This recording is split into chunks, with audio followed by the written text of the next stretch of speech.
Morning, or should I say church?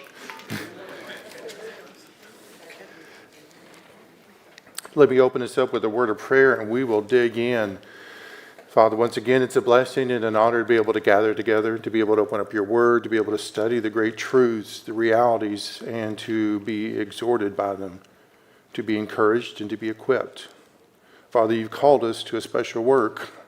You've left us, the church, here in this world to be the voice, to be the ones through which you work, to declare the gospel, the greatness of the message of Jesus Christ and his work on the cross, and the fact that he was resurrected. We'll get to see some of that this morning as we consider Paul's interactions with the Athenians. Guide us all through this morning, and may you be above all things. May your name be glorified.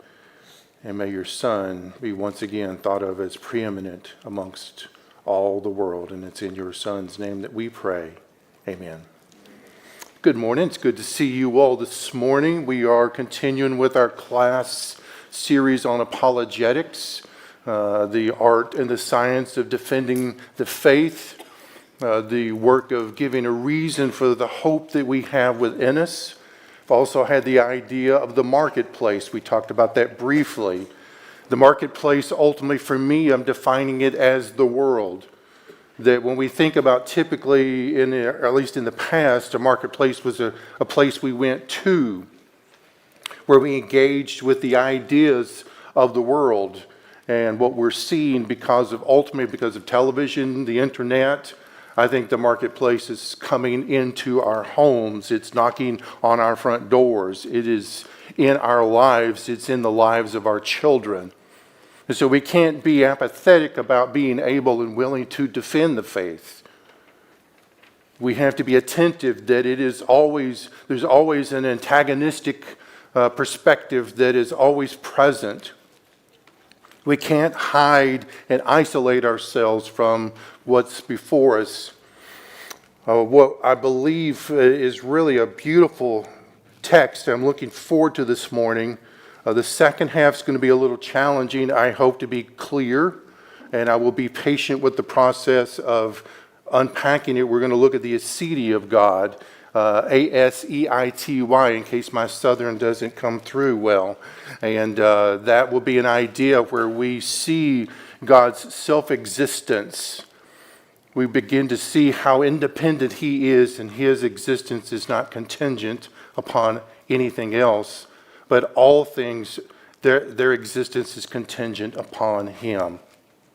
So I've got on the board here, we'll be in Acts 17. I'm going to do a little bit of review, not so much that you all need to be reminded of that, but to help us kind of press ourselves in. Does everybody have a handout? I will do my best to actually follow along with the handout rather than just my notes. So if I skip a blank, just remind me that I've skipped a blank, and we will try to get back to it. But let me read verses 16 through 21 now. Now, while Paul was waiting for them at Athens, his spirit was being provoked within him as he was observing the city full of idols. So he was reasoning in the synagogue with the Jews and the God-fearing Gentiles, and in the marketplace every day with those who happened to be present. And also some of the Epicurean and Stoic philosophers were conversing with him. Some were saying, "What will this idle babbler wish to say?" Others, "He seems to be a proclaimer of strange deities because he was proclaiming the good news of Jesus and the resurrection." And they took him and brought him to the Areopagus, which we also think of as Mars Hill, saying, "May we know what this new teaching is which you are speaking, for you are bringing some strange things to our ears. So we want to know what these things mean." Now all the Athenians and the strangers visiting there used to spend their time in nothing other than telling or hearing something new. We have, as we looked last week, Paul has come into Athens. He's beginning to make his way through the city. He's seeing the city full of idols. I think the literal translation is it's clothed in idolatry. So he's probably seeing literal symbols of idols, but there probably, I would imagine, there are stands where people are crafting idols, where people can actually go buy their own idol for their home. Probably some of the conversations they're having are centered around a pagan perspective of religion. The city is full of that.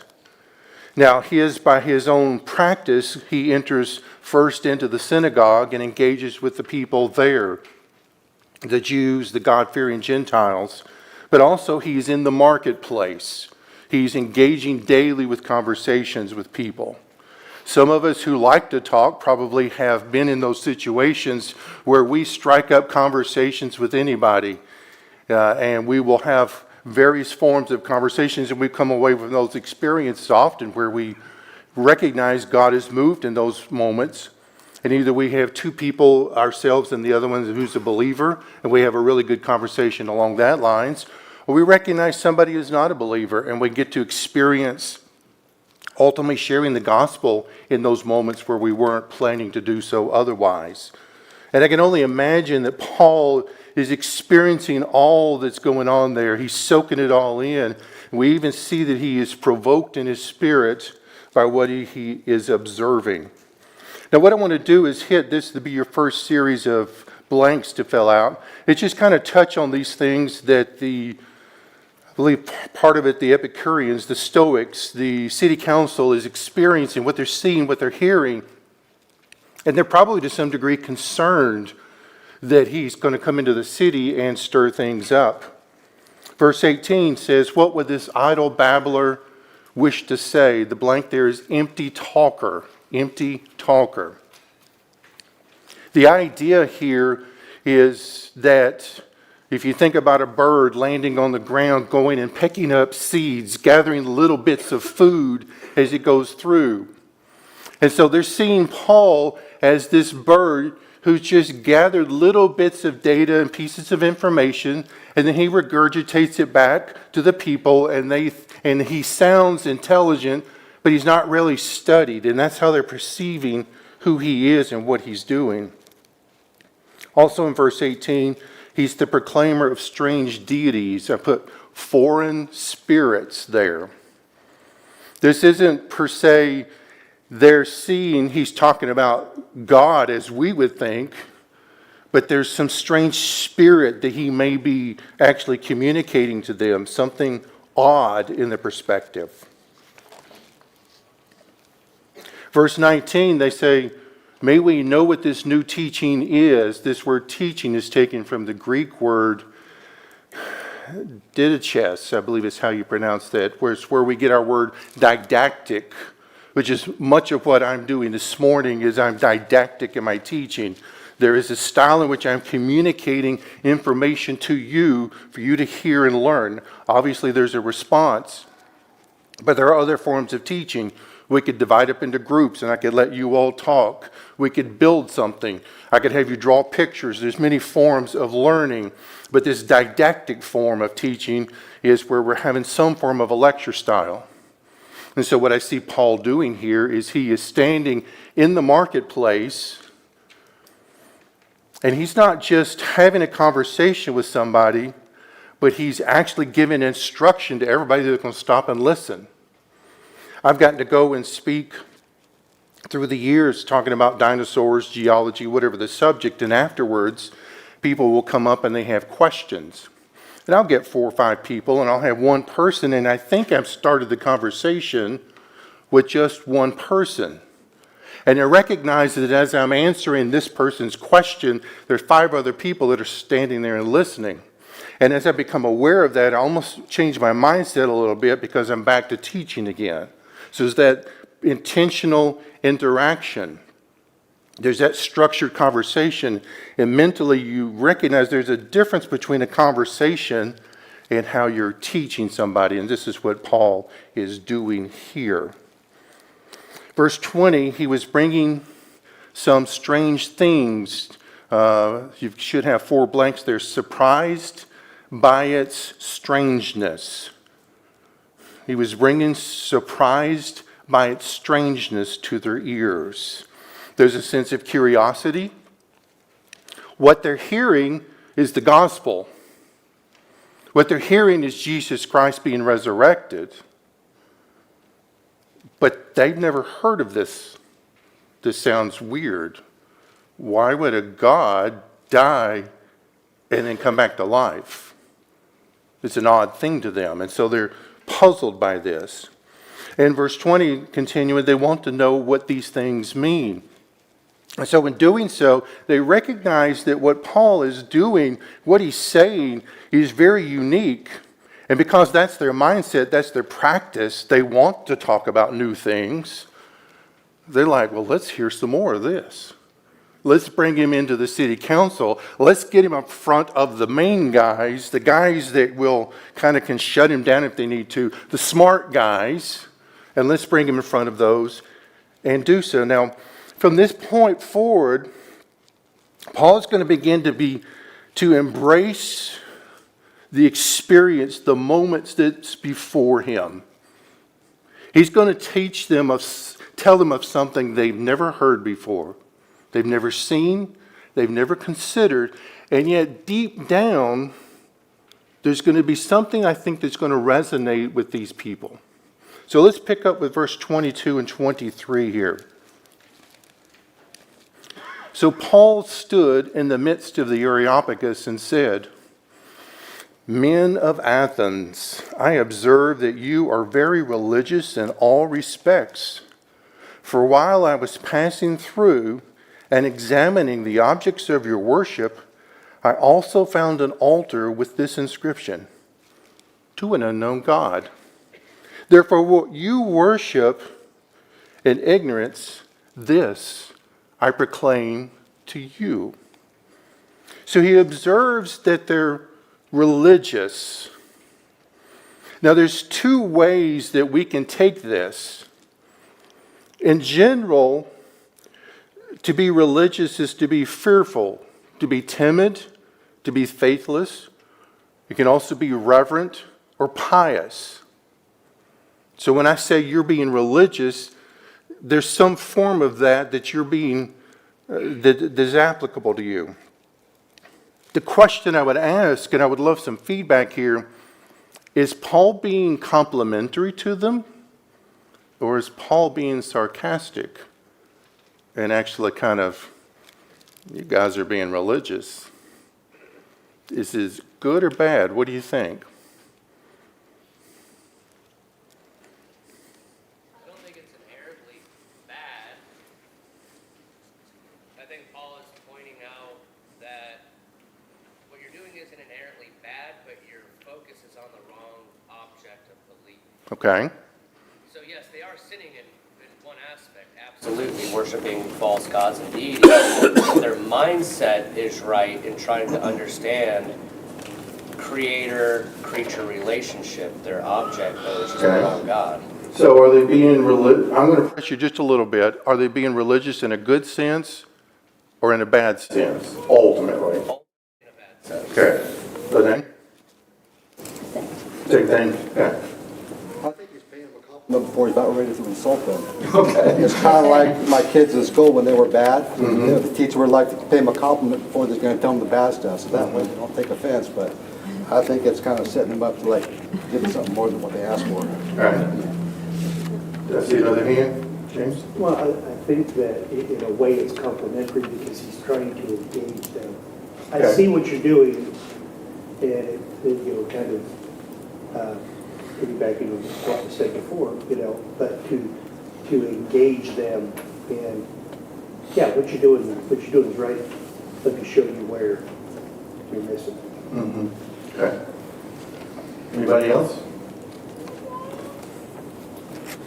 I appreciate your responses. My particular response, I'd say the last couple of years, when I hear the word religion, I kind of bristle a little bit.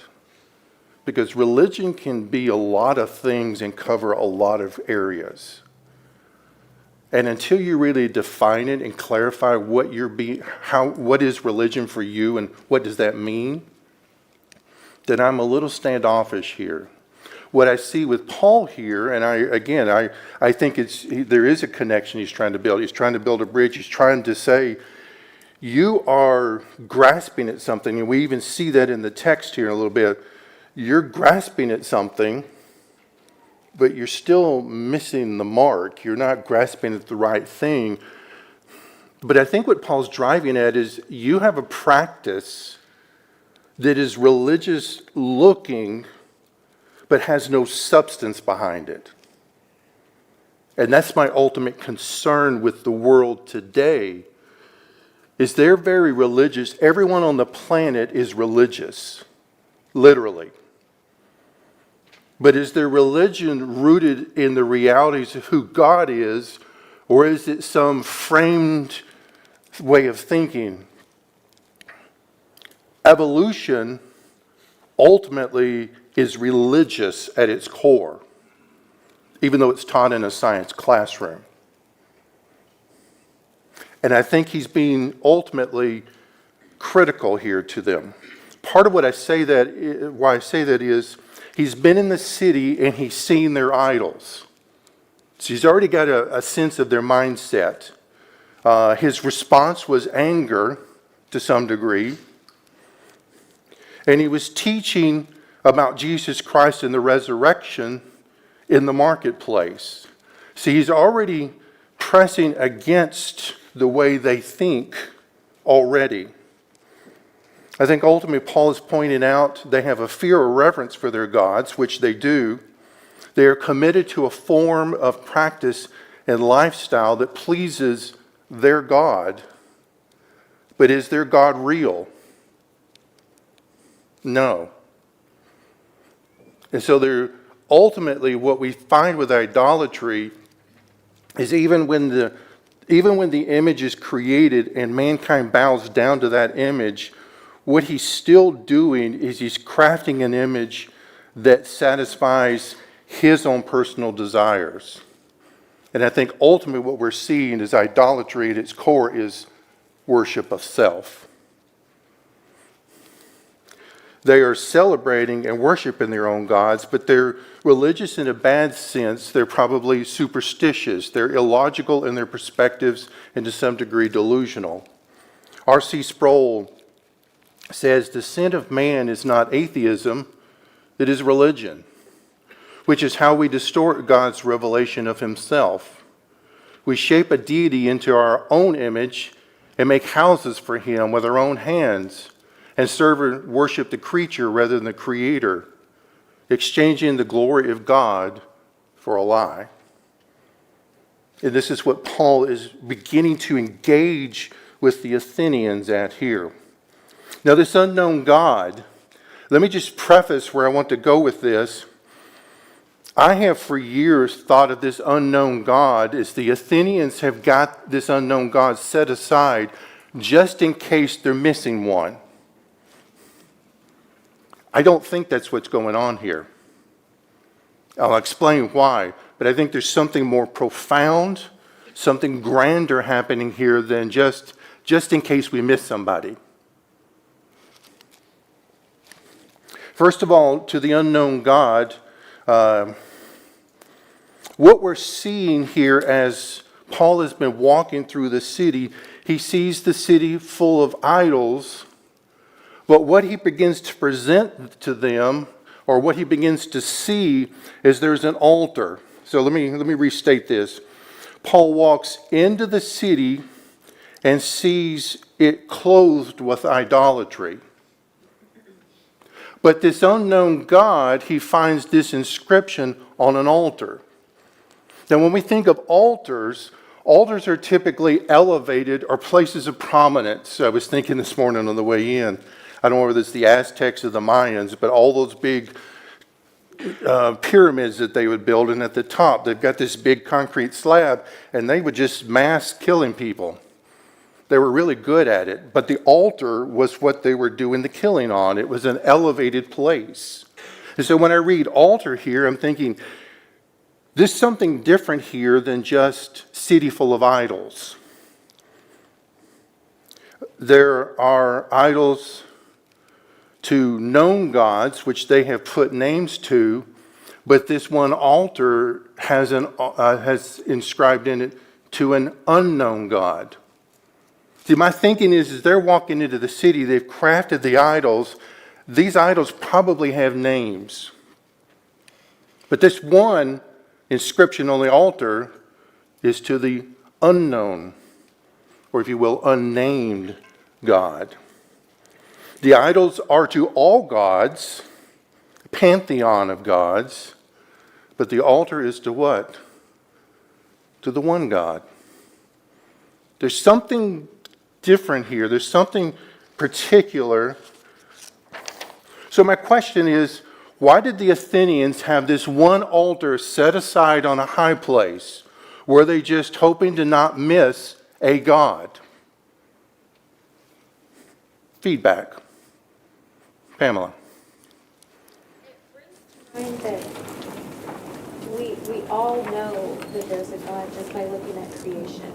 We know that there's that knowing, but to me, it looks like they knew that, but didn't know that. They didn't know Him until they were introduced to Him to feel that, but they knew, you know, I don't know, just growing up as a kid, I knew something was bigger than me, but I didn't know who. Yeah. So that's what brings to mind. You're leaning in the direction I wanted to lean. Yes, sir. No, I thought you had your hand up.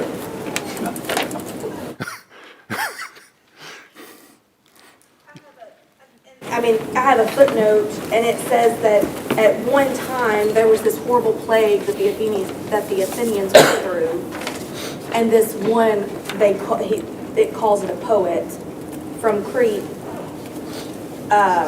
said that this altar was made, this unknown God was made because of this horrible plague, and that's what they had incorporated it to, where this God made that horrible plague go away.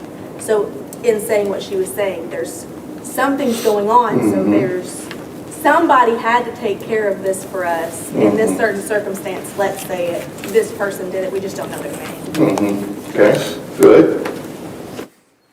Any other thoughts?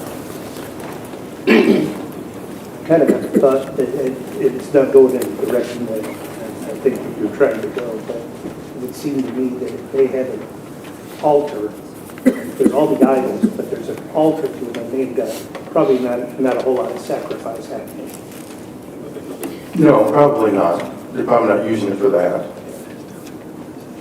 But it seems Which would go along with kind of this whole idols thing that's going on here for their self worship rather than for sacrifice. Okay. Okay. So let me bring it back to where I wanted to lean already, okay? So what are they looking for? Well, you ladies are already touching on it. They're looking for the supreme God. See, the Greeks were philosophers. Aristotle, Plato, Socrates. When in their writings, I can't remember which one of it was, I think it was Aristotle, he would write about the necessity of physical reality needed a particular beginning, and it needed a way for it to move through time. Philosophically, they recognized certain things about the world they lived in. They just didn't recognize God, Yahweh. So there was this philosophical approach. They were ultimately looking for that preeminent thing, that one thing that brought all things together. You've got all of the areas of life. You may have individual gods that you have over the individual areas of life. You may have individual practices. But what's the one thing that unifies all of it? Now, to the Greeks, they're still maybe thinking that one individual force. But what does Paul do with that one individual force? He personifies it in the person of God, and ultimately he will play it out in the work of Jesus Christ and his resurrection. I think this is what the inscription is about. Is this inscription is we don't know who this one true God is, but we know there must be something that is there that ties all of this together. Two passages that come to mind as a reminder of what we all know inside here. What we have here, Romans 1, 19 through 23. That which is known about God is evident within them, for God, he made it evident to them. For since the creation of the world, his invisible attributes, both his eternal power and divine nature, have been clearly seen, being understood through what has been made, so that they are without excuse. So why didn't the Greeks know to put Yahweh's name on the altar? For even though they knew God, they did not glorify him as God or give thanks, but they became futile in their thoughts, and their foolish heart was darkened. Professing to be wise, they became what? Fools. And exchanged the glory of the incorruptible God for an image in the likeness of corruptible man, and of birds, and of four-footed animals, and crawling creatures. Which is probably the reference to the idols that they had created in their city. Out of the unrighteousness of their hearts, the fallenness, they took what they knew to be true, denied it, crafted a whole new religious system, a world that would give them some sense of peace, even if it's false peace, and they still missed ultimately who Yahweh was, even though they knew him in their hearts. Psalm 19, 1 through 4. The heavens are telling of the glory of God, and the expanse is declaring the work of his hands. Day to day pours forth speech, and night to night reveals knowledge, and there is no speech, nor are there words. Their voice is not heard. Their line has gone out through all the earth, and their utterance is to the end of the world. The heavens are doing what? They're telling of the glory of God. So here, what we see are two things. Mankind has written on his heart the realities that God exists. And in case that's not enough, mankind now has the ability to go out into the world and see the hand of God upon creation as well. And if that isn't enough, we see in the written word the revelation of God, and we see finally, ultimately, the preeminent revelation of God is the person of Jesus Christ. We can only deny what we know is true. We can't say we didn't know. The Athenians can't say they didn't know. Verse 23, Paul says, therefore, what you worship in ignorance, this I proclaim to you. So let me pick up with verse 24. Let me read through 31 here. The God who made the world and all things in it, since he is Lord of heaven and earth, does not dwell in temples made with hands, nor is he served by human hands, as though he needed anything, since he himself gives to all people life and breath and all things, and he made from one man every nation of mankind to inhabit all the face of the earth, having determined their appointed times and boundaries of their habitation, that they would seek God, if perhaps they might grope for him and find him, though he is not far from each one of us. For in him we live and move and exist, as even some of your own poets have said, for we are also his offspring. Being then the offspring of God, we ought not to suppose that the divine nature is like gold or silver or stone, an image formed by the craft and thought of man. That's a kind of a jab at the idols of the city right there. Therefore, having overlooked the times of ignorance, God is now commanding men that everyone, everywhere should repent, because he has fixed a day in which he will judge the world in righteousness through a man whom he determined, having furnished proof to all by raising him from the dead. Ultimately, what we see here in this passage is what we call the aseity of God.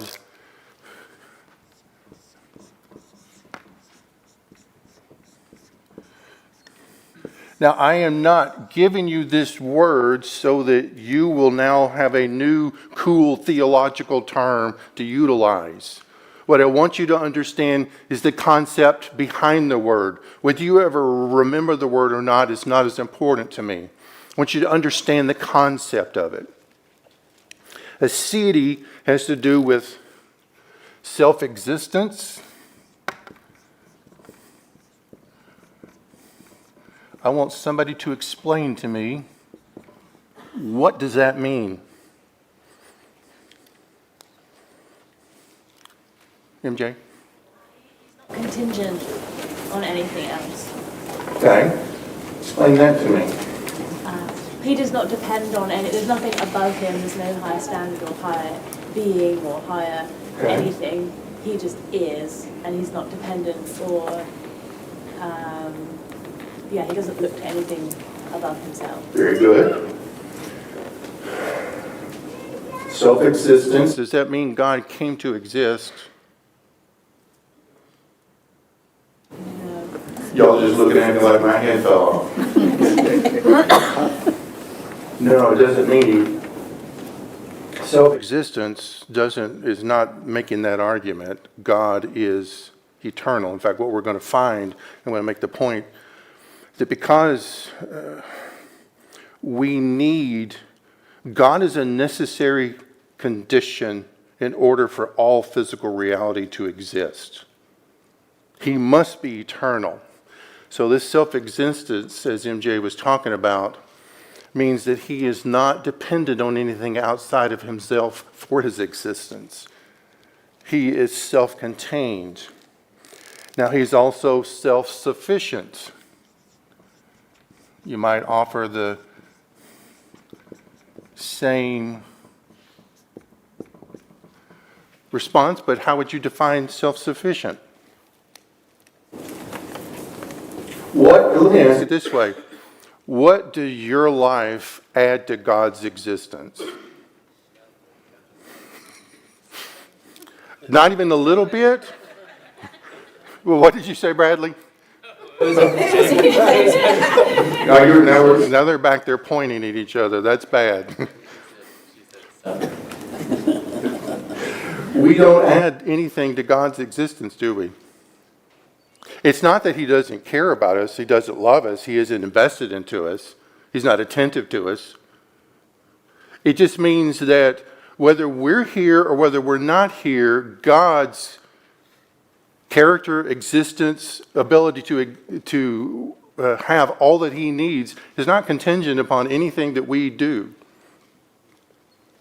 So that means that our existence is predicated fully on what God has brought to us. I'm just trying to soak that in right there, because you think about how in our fallen state, our flesh, how we desire to want to have some form of, well, surely God needs me. Because I'm serving God, he can't overcome the loss of me. I'm being facetious here. He can't overcome that, can he? But he can. In fact, he doesn't bat an eye. He doesn't need rest. He doesn't draw a breath to say, oh dear, what am I going to do now? He doesn't wring his hands. At no point does God worry that our existence is going to impact him. This self-existence, God's being comes wholly. The word being, I'm going to say that a lot here. God's being wholly comes from himself. He needs nothing outside of himself. God did not become God. He is God. No external source can have an influence on him. Let me ask you a question, and I'm going to give you a statement. Our question is, how are you? And the statement is, I am fine. Now, what we recognize in this question is if you ask me this question now, I might simply respond with, I am fine. I am happy. I am joyful to be here in front of you. I am excited. And if you get and ask me this same question tomorrow morning, I might say, I am tired. I am frustrated, whatever the thing is. But I am a contingent being, therefore, how I will respond to this question can change over time. As a redeemed individual, who we are today is ultimately not who we're going to be in glory when we're fully sanctified. So we are in the process of becoming. I'm not aware of any one of you, as much as I love and care for each one of you, that you sit here in the full perfected state of your being. If you want to raise your hand and let me know, that would be great. We're always in a state of change. And so how we respond to the question is contingent upon external circumstances. These words here are and am. Now, I've done some of this before.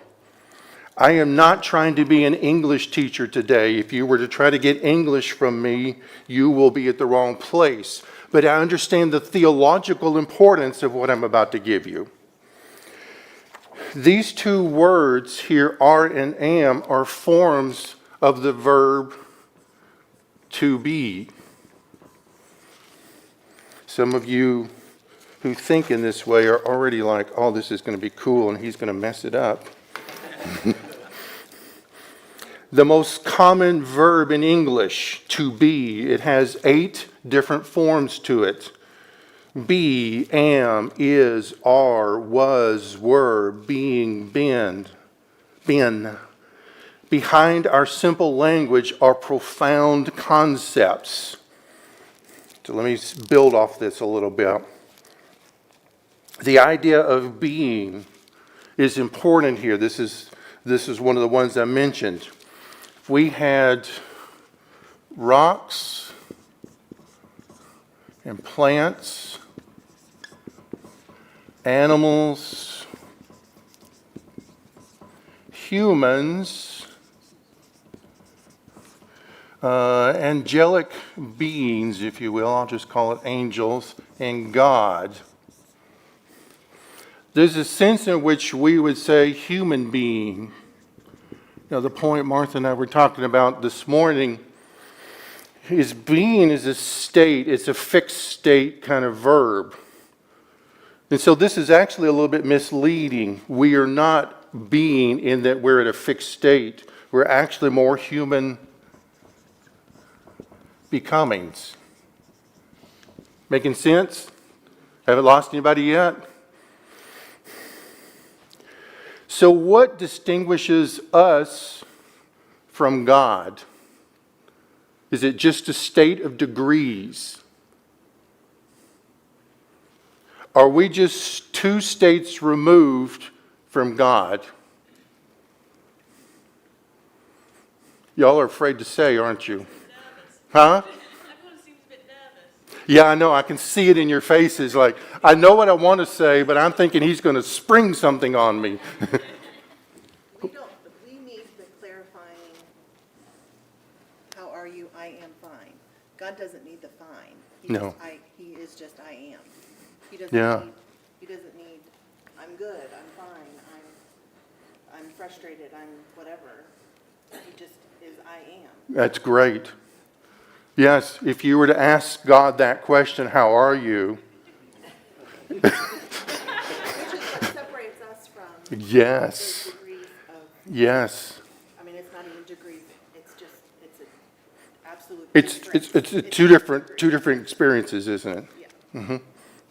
Yeah, I mean, you all laughed, and I love your laugh when you say, how are you, God? It's like, what kind of a question is that? From the creator of the universe, the unchanging I am. Natalie? We are made in the image of God, but we are work in progress. Mm-hmm. And God, who I am, He is the same yesterday, today, and forever. He does not change. And, we are on a spiritual journey. We are reborn, sanctified, and glorified. So all that. But God is totally apart from that. He just is. He's I am. There's no change there. And our ability to have that journey, where we know a culmination will result in the full sanctification of our being, is still contingent upon His work in us. It doesn't mean we just sit and do nothing, but it's contingent upon what He's doing in us. I love this. This is great. This idea is He's not going to answer this question the same way. So the degree difference here is just it's two different, it's not the same thing. God is wholly different. And this is so much of what Paul's trying to drive home in his discourse to the Athenians. You guys have got your idols. You've crafted them. You've given them names. You've assigned responsibilities to them. Let me tell you one that isn't dependent upon you for anything. In fact, it's just the opposite.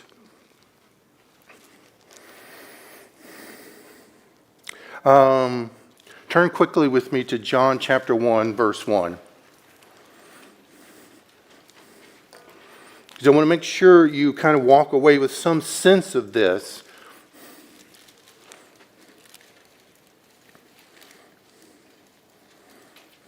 John chapter 1, verse 1. We're going to read the first 3 verses. In the beginning was the Word, and the Word was with God, and the Word was God. What's the verb here? Was. What kind of verb is was? It ultimately is a fixed state. It's describing that. And so, in the beginning was the Word. That means the Word existed then. And the Word was God. The Word is a fixed state. This Word, whatever we define it as, what we ultimately will see is Jesus Christ. We understand that. Was God. The Word did not become God. The Word was God. And which we see there at the end. Verse 2, He was in the beginning. Now note the shift that John does here in verse 3. All things came into being through Him. Apart from Him, nothing came into being that has come into the being. You see the distinction. God is.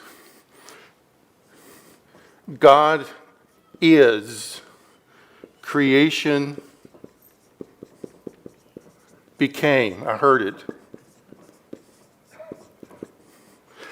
This is a non-negotiable. This must be. So in your apologetics, when you're having a conversation with somebody, Kendra, we talked a little bit about this last week. You can walk into every conversation knowing that this is true and that you can listen for their explanation of ultimate reality. And if it deviates from this, then they've got what? They have a problem, don't they? And they're wrong. Now, how to work them back, you might not be ready to do that, but you know this is a reality.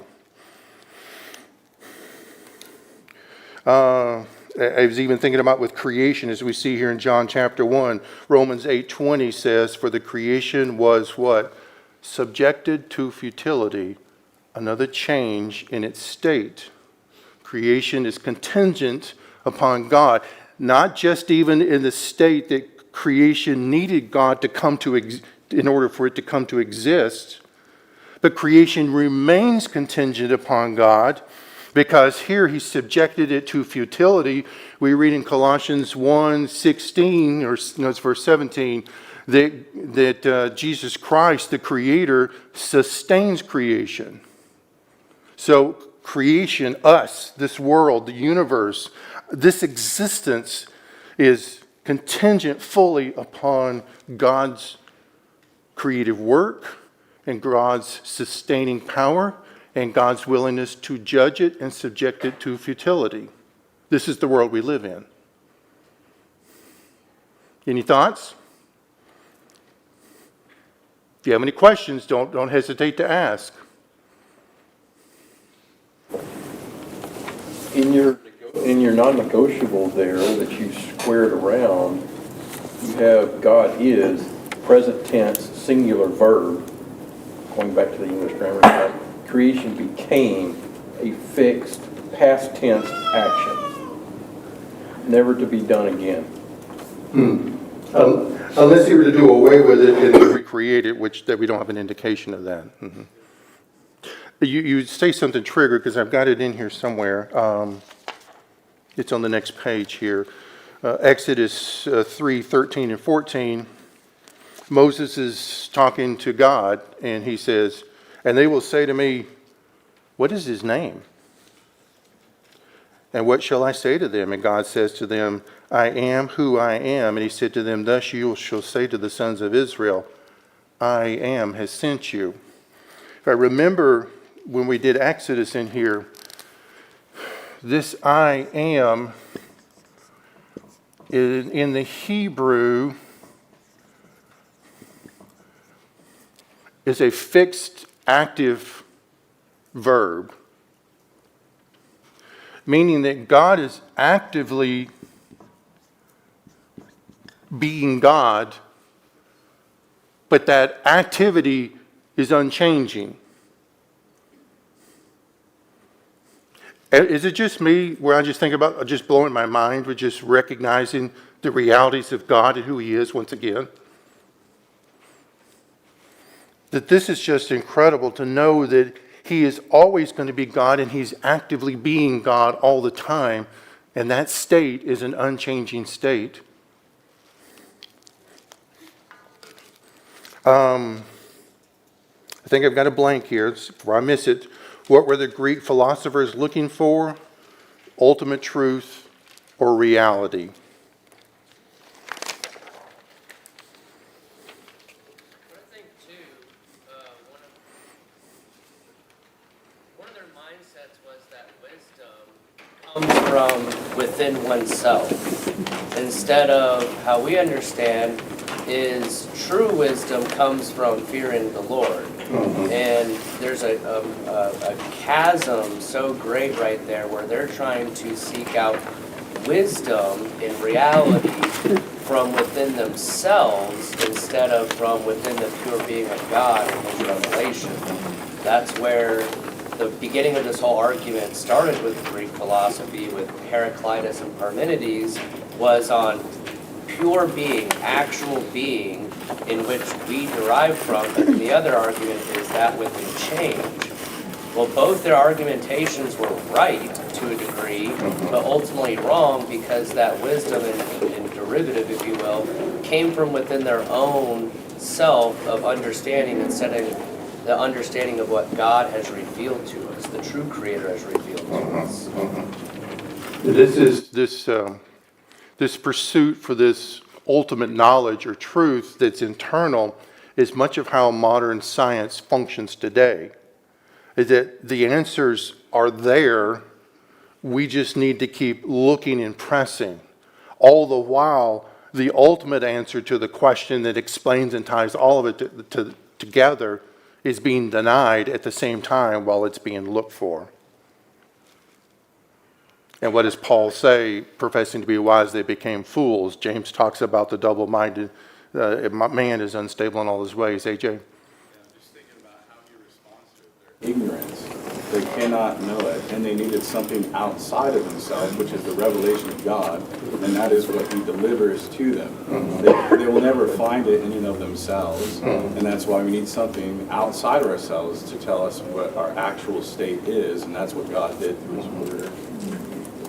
Even the desire and the ability to ask certain questions about reality are predicated on our mind's ability to even formulate such questions, which indicates an external intelligence, something that had to give us those abilities in the first place, but we don't see those things well. Anybody else? Let me jump us ahead real quick, because I want to try to get these last group of verses. I've got 8 points. I'm going to give you these blanks real quick, then we'll make some points. Number 1 is creator. Number 2 is sovereign.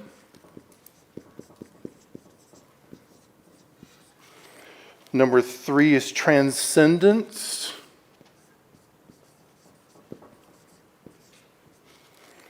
Number 4 is aseity. A-S-E-I-T-Y.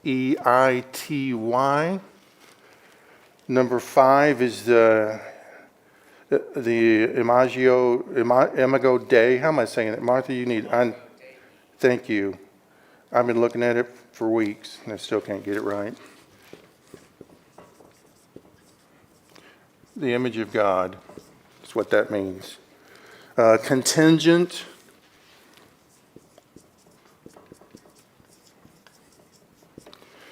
And the gospel.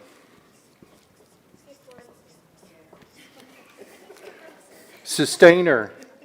Number 5 is sustainer. Thank you.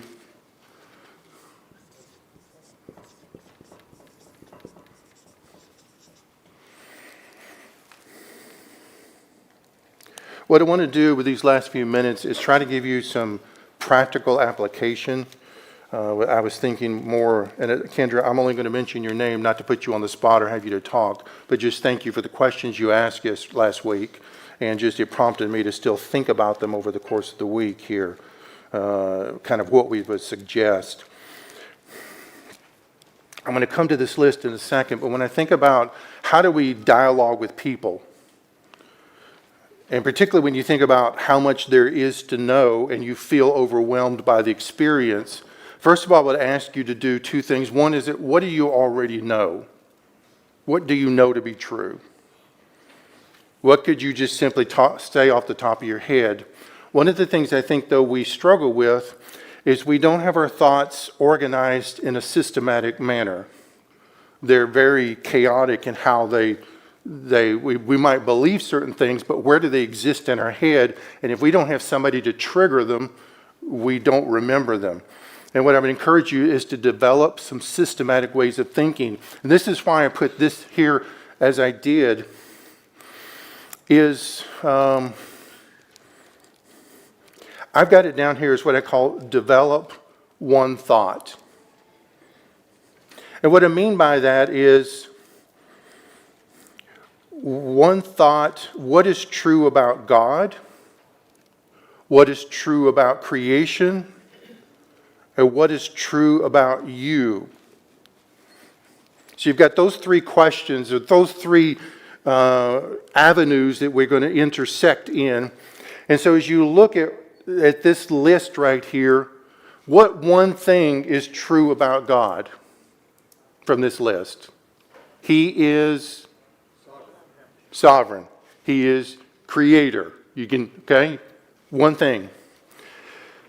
What one thing is true about creation? Let's stay with creation. God is creator. That's one thing true about God. What's one thing true about creation? Contingent. God created, okay? What's one thing true about you? You can also say you were created. Now what we've done here in just a few seconds is you've got a systematic framework for how to think. It's just creation, but creation isn't just a thing. Creation, for God to be creator is the preeminent idea of who he is. So when you take just simply the idea of creation, God is the creator. The creation is the creator. You could say, I am the pinnacle of God's creation.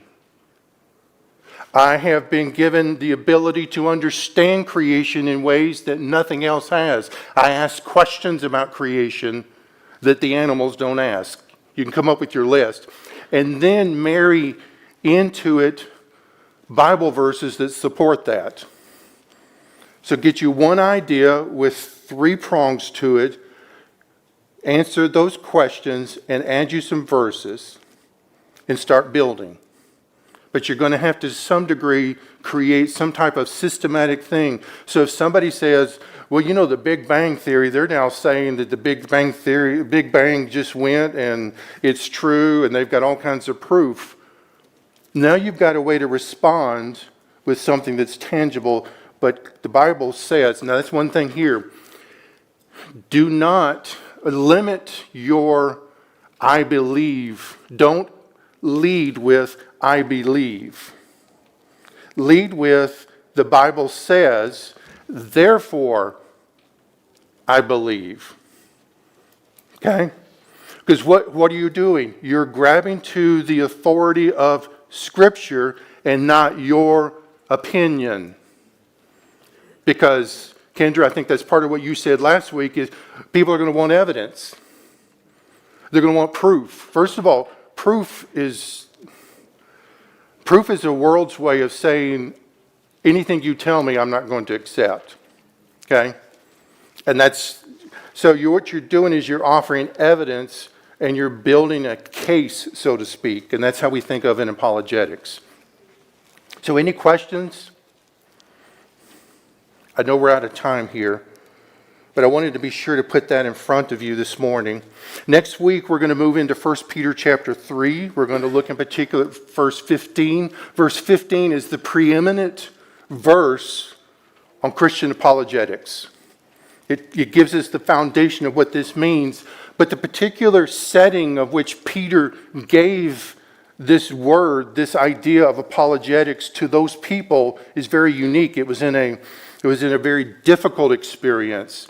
And I think there's some principles that we can put into place to be reminded personally that apologetics isn't done where everybody loves us. Apologetics is a thing we do in a world that ultimately hates us, is going to stand in opposition. And this is what we see with Paul doing here. He's standing against people who didn't agree with him. And the passage here concludes that. So if anybody has anything, go ahead, Kendra. The first page, the last fill in the blank, what was it? I missed it. The first page, On the front, the very last fill in the blank, I missed it. surprised by its strangeness. Do you know what it is? No, you didn't do it at the bottom, the very last one. What were they hoping to find? Oh, that was ultimate truth or reality. No, that was the next one. Copy and paste, same thing both lines. Put in both lines. It's good. See me afterwards, okay? Let me close in prayer for us. Father, thank you so much for blessing us with this time, this opportunity, not just to simply enjoy your word and be taught and learn and grow, but be reminded of just your preeminence, your greatness. How do we find words to describe that which is beyond our comprehension? Thank you for showing yourself to us, giving us some insight, some understanding. May we continue to enjoy a rich worship and fellowship time this morning. It's in your Son's name we pray. Amen. Thank you.